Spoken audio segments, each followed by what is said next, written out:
Unfortunately, I have issues with my water. I can't believe it's finally time.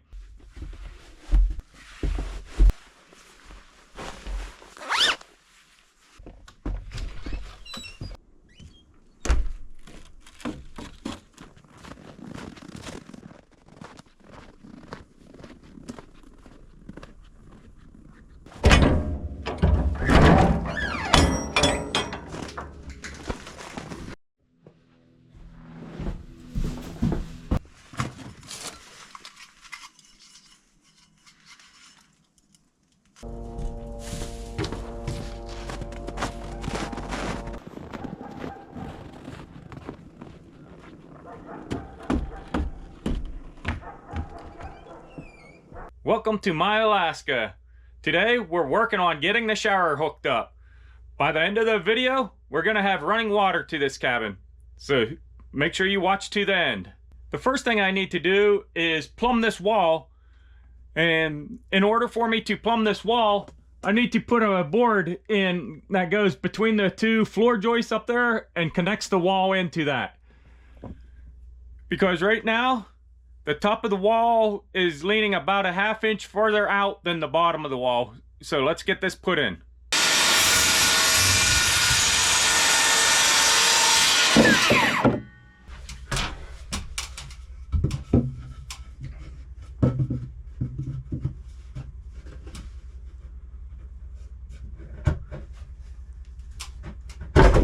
Whoa.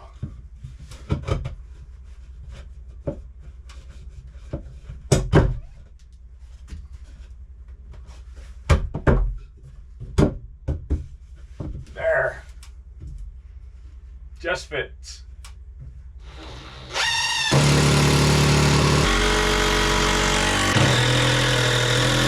You can see how much movement this wall has. Now I need to plumb up the wall and get it screwed into that board I just put up there.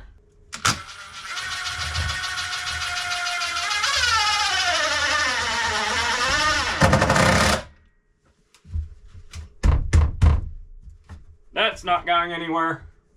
I've measured and marked right here where the center of the hole should be for the control for the shower. So let's get this hole drilled and hope I don't mess everything up.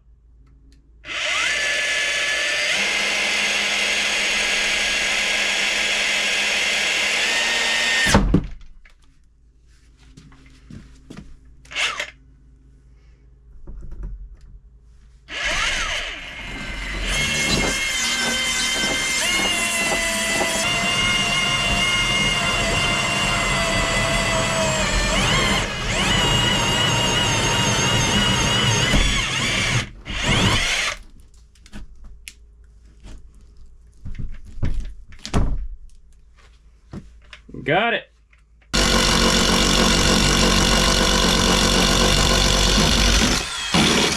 I've been doing a little work off camera. I got the hardware mounted to the board. I got the hot going over, and it's going to go up and over to here. I got the cold line put on because I don't really have any room in here to work once the board is screwed in. So I got this on. Now I got to put this in and then measure how long I need to go up to this point right here.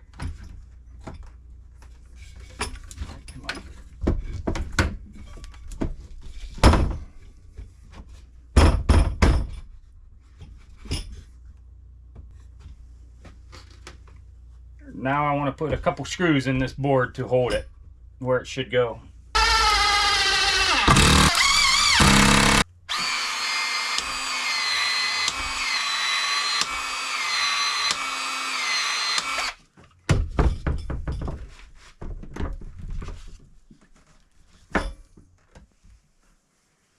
I have the shower mount mounted to this board right here. I got the ½ inch PEX connected to it. So now I just need to connect the PEX into the shower hardware. So let's get that done.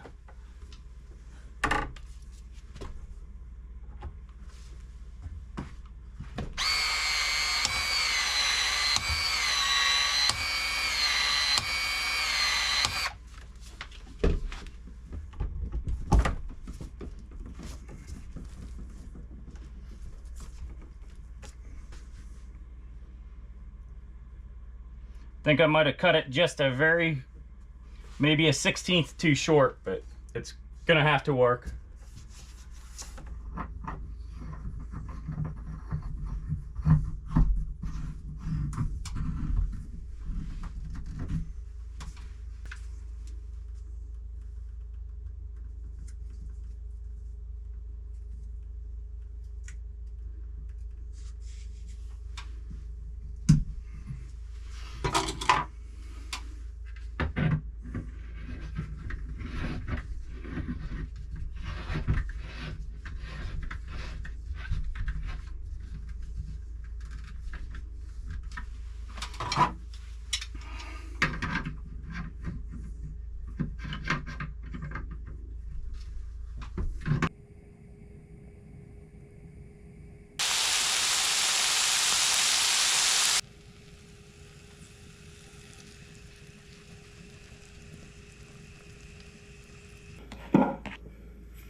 Yesterday I finished up all the plumbing by getting the hardware installed for the shower.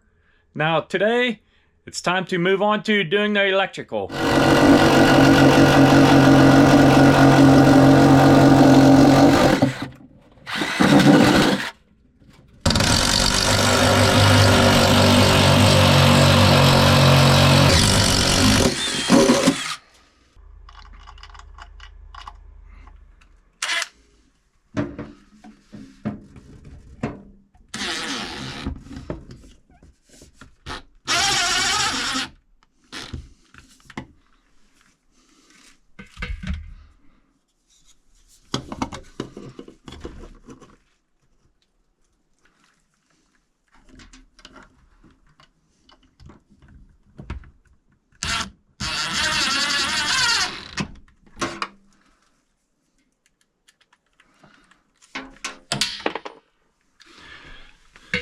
Well, let's see if I can find that. Oh, there it is.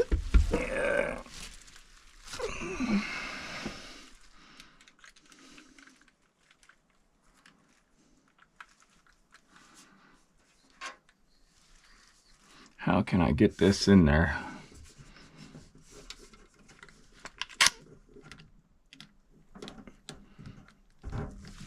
I didn't think this all the way through.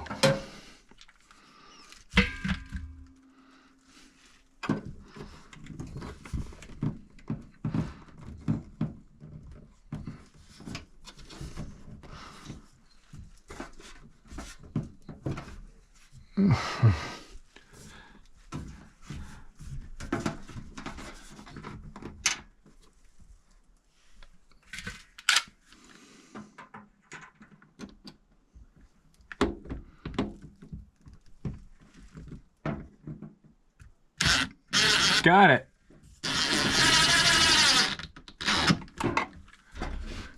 Nice and secure and straight. I have this piece glued on. I have this all glued on and mounted down here. Now the only thing left to do is glue this and stick it in the coupler right here. Let's see if I can do this without spilling glue everywhere. This stuff is super runny.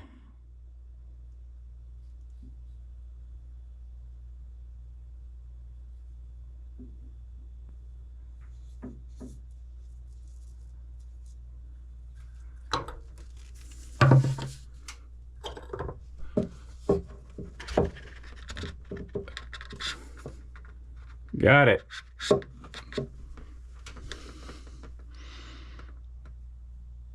And that'll look good like that. A little space behind it the whole way. I can put a little clamp right here, clamp it like that, and this shoots directly across to this hole. It'll go across, over, down, and into the breaker panel. This will be two-purpose. It'll give electricity to the on-demand hot water heater and also electricity to for the well pump from the pressure tank here. I'm gonna try to fish this down through, see how this goes.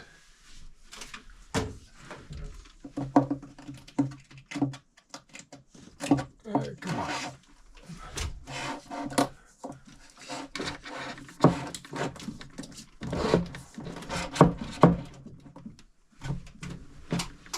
It immediately gets stuck right here.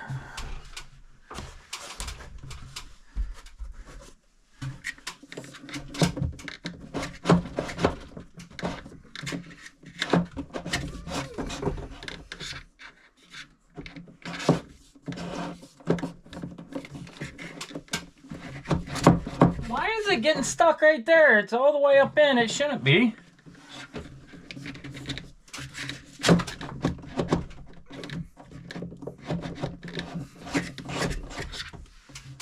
Well, let me see if I can go up through the bottom.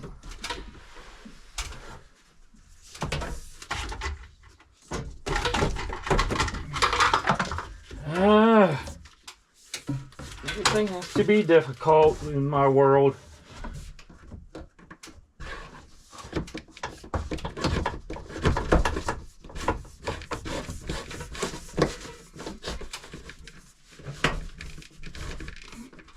Okay. It's coming out the top.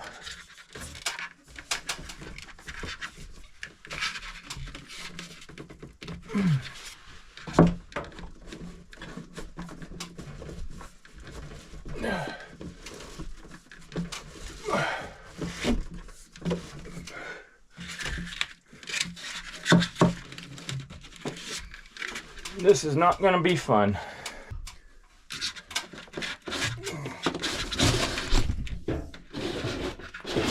There it goes.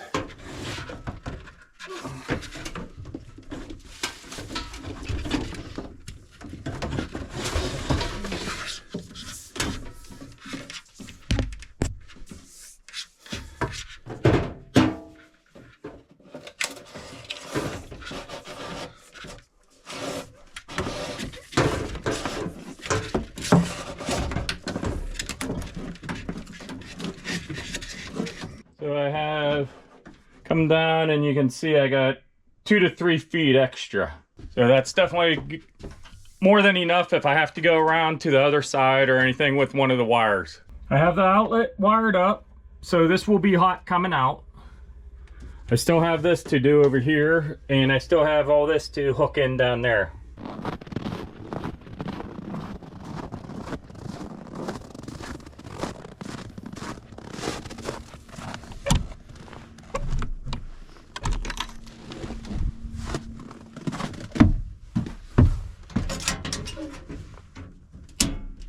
I have this plug wired up for the on-demand hot water tank, and then I have a wire coming out, and it comes down here to the pressure tank. So this is the hot coming in, and then this wire goes over to the utility shed where it connects into the wire going down to the pump. So the only thing I have left to do is hook up a breaker in the breaker panel for the on-demand hot water tank and the well pump.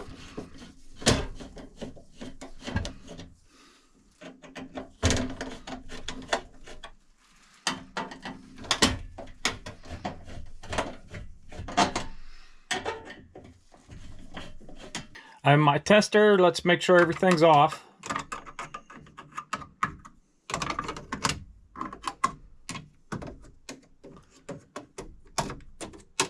Okay, sounds or seems like everything is off.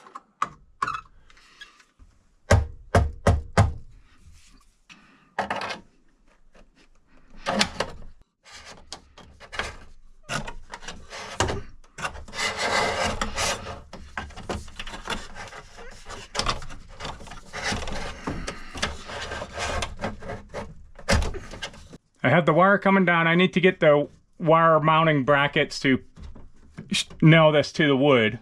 I'll do that eventually.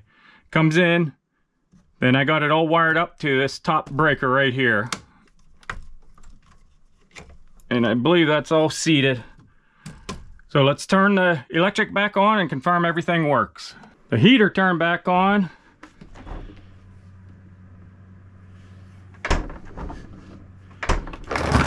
Whoa. Computer's back on. Hopefully the refrigerator's back on. I thought the light should be coming on. Oh, it's plugged into the ups down here.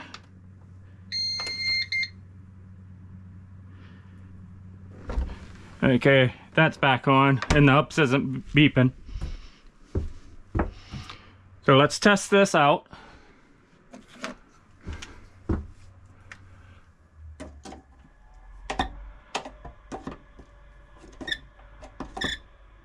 So let's turn this on.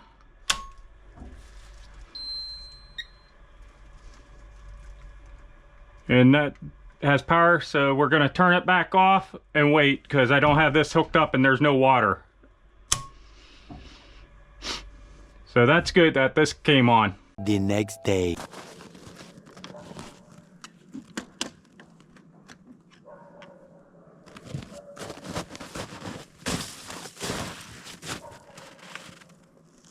Kind of glad I did it this way. Now I got electricity down here. Or whatever. Yeah, if you ever have to have somebody else come visit, and you can park their motorhome down here. Yep.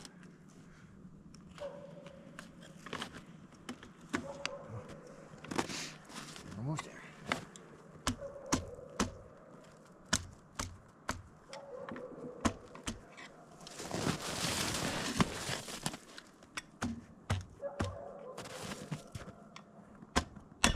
Got it.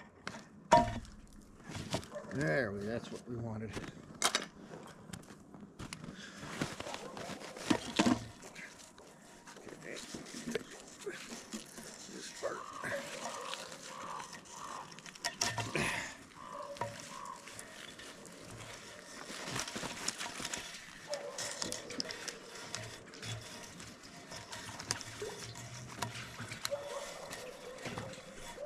Yeah.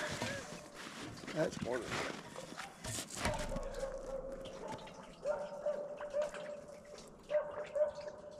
Okay, you can grab that clamp for just set that there. The clamp? Yep. Pull that pin right there.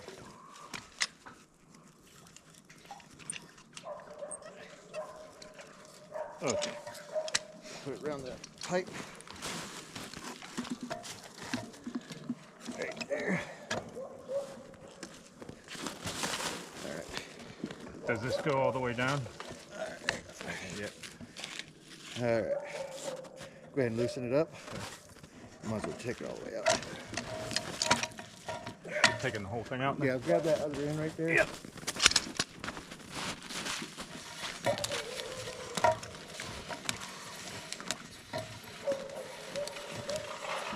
There's the red. We got 26 feet easy ground, baby.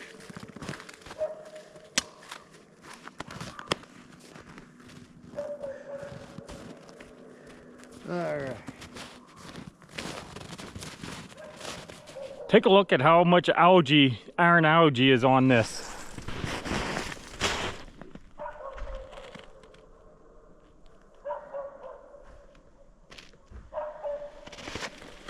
Goes up real bad, about 15 feet or so, right to there. Then just a little bit farther up. Just kind of curious.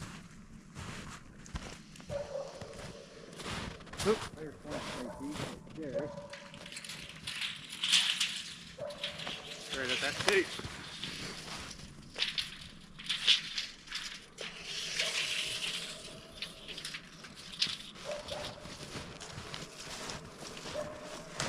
Right there.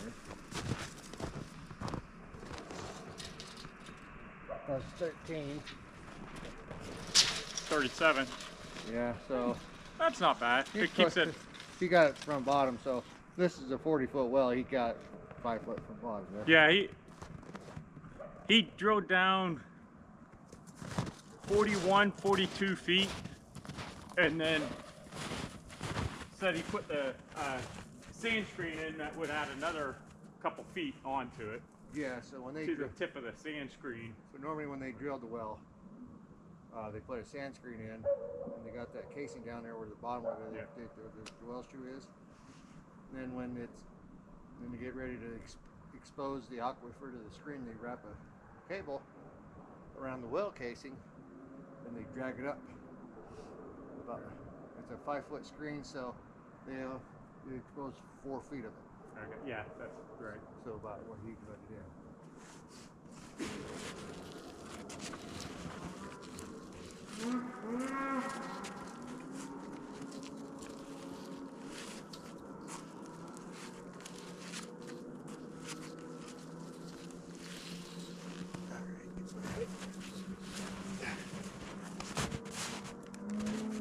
do things kind of unconventional here with my little utility shed, Yeah. because my cabin is only temporary. So my actual build is going to be that big open area. So I have the little utility shed there where the utility room is going to be. I'll put this a bit.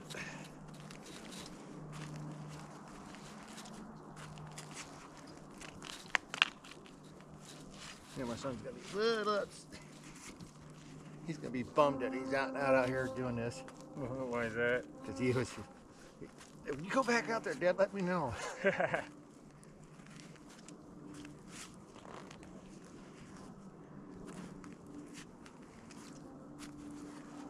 Getting close. Yeah. There it goes.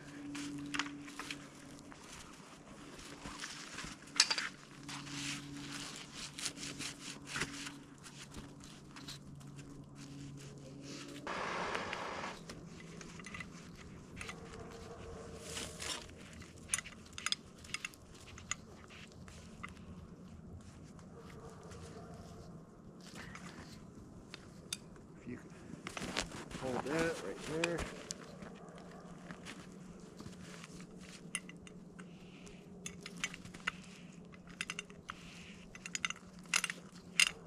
This is just a ratchet system, huh? Yeah.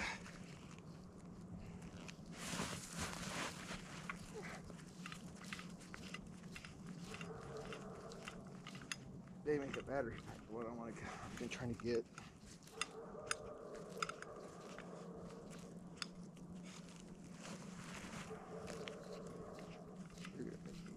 I tell you, throw it up in the air, throw it straight up in the air as high as you can.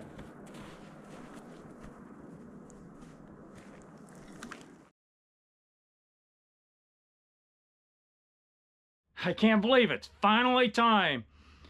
I have the sink all hooked up here.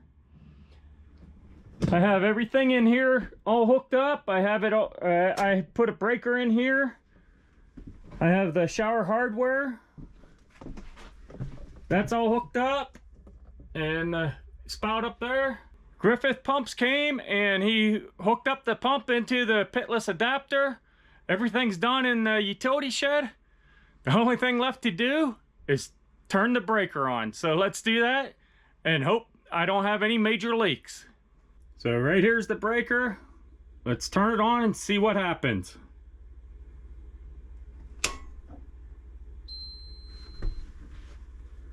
That turned on. Let's see if I can turn that off.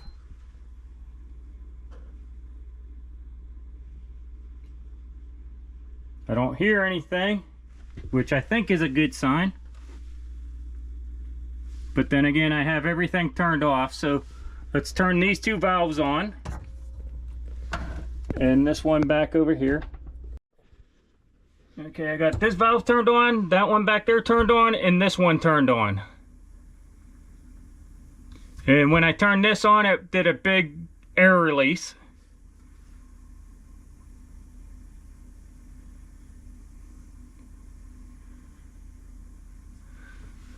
Let me turn this on.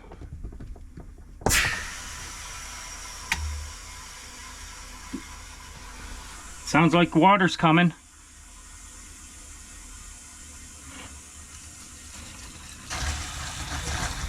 Ooh, look at that.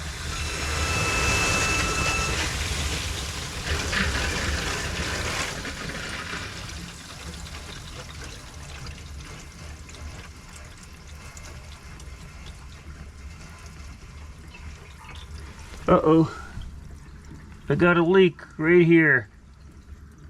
Definitely have a few leaks. This has a very slight leak. This has a pretty good leak. And then there's a couple leaks right here. I gotta keep my eye on it. I think they may stop eventually. I don't see any leaks back there. And I don't see any leaks anywhere else at the moment. I have this cranked on as tight as it'll go. I guess I'm gonna have to take it off and put a lot more thread tape on it. But to take this off, I have to drain the tank, so I got my hose set up. So let's drain this.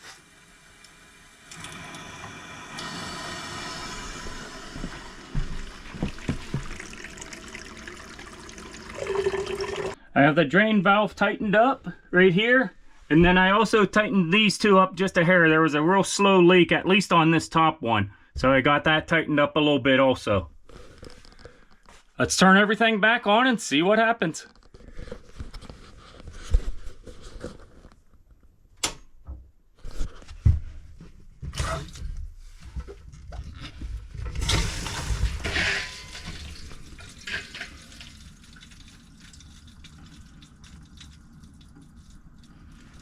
You can see all the bubbles in there. Ooh, look at that. Yuck.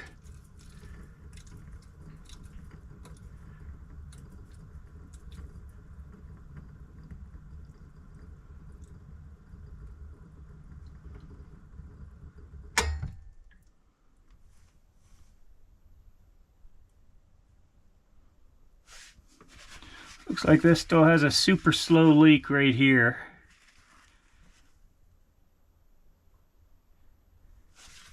This is no longer leaking, or not very much anyways. See a bubble forming right there. Little bubble right there. Unfortunately, I have issues with my water. As you saw last night, I turned on the water. I had water flowing. I tried fixing some of the issues. I just couldn't get the leaks to stop. So today I'm gonna tear what needs to be torn apart and fix it correctly. Basically what's happening is on the items that have threads, I did not put enough thread tape on. I did 2 loops of thread tape. I guess I'm gonna have to do 4 or 5 on each of the threads. And let me show you what I'm talking about. Like this thread right here and this one right here, both, and then down there on the one directional valve, it's leaking around all the threads. So I need to tear this apart, put extra thread tape on, and put it back together. So I'll catch up to you once I'm done with that. I have everything back together. I even went out and got a new propane hose here because the last one was leaking a little bit. So I got that installed. I've tested that. It doesn't seem to be leaking, so we're good there. I have everything back together. I actually had to cut this piece of PEX out and replace it because I couldn't get the thread back into the valve down there. Since I have so much iron in the water, I'm going to bypass the filter, which I should have done the first time, but I didn't. But I'm going to bypass the filter and I'm just going to run it into the toilet, into the shower drain until all that iron is out of the water, and then I'll run it into the pressure tank. So let's do this and see if we have any leaks, at least on the valve, on the one-way valve down here.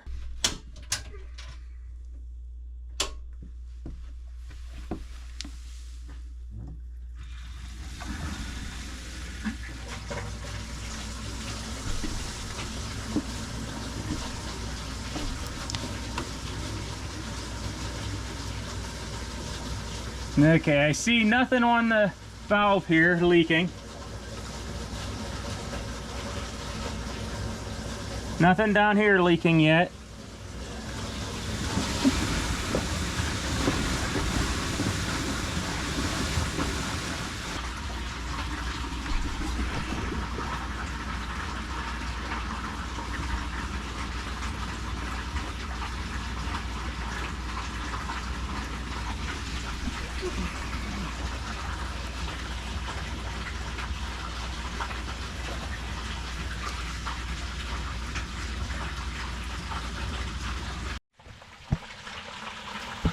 Oh, look at how much iron came through.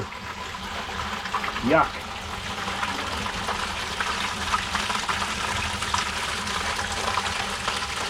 I'm going to let this run for a couple minutes and we'll see how it's running then. It's actually several days later and I think I have the system figured out now. Let me show you what I did. First thing, I believe I got the pressure in the pressure tank set correctly. And then the next thing I did was in here, you adjust the screws to tell the pump when to kick on and when to kick off. I believe I got that set correctly because there's a relationship between the pressure in the tank and when the pump kicks on. That was totally out of sink, so now I got it set correctly. What was going on beforehand was right about when the system would tell the well pump to kick on, the pressure in the tank would drop down to about 10 psi, which was too low. And what was happening then is there would just be a trickle coming out of the faucet, and also it would be low enough that the on-demand hot water heater would shut off. And when that shuts off, the temperature drops of the water back down to the ambient temperature. So if you're taking a shower, it's really cold water coming out of there at that time. So I got that all fixed. I believe I got all the leaks fixed in the system, and I got almost all the air bubbles out of the system. There's still a couple here and there, but that's just going to take time to work out of the system. I am so happy I actually get to take nice warm showers now, and I don't have to worry about running out of water from the 5-gallon bucket. Just ecstatic about that. Let me know what you think about my system, how I did, and what I could have done better. Thanks everyone, and have a great day.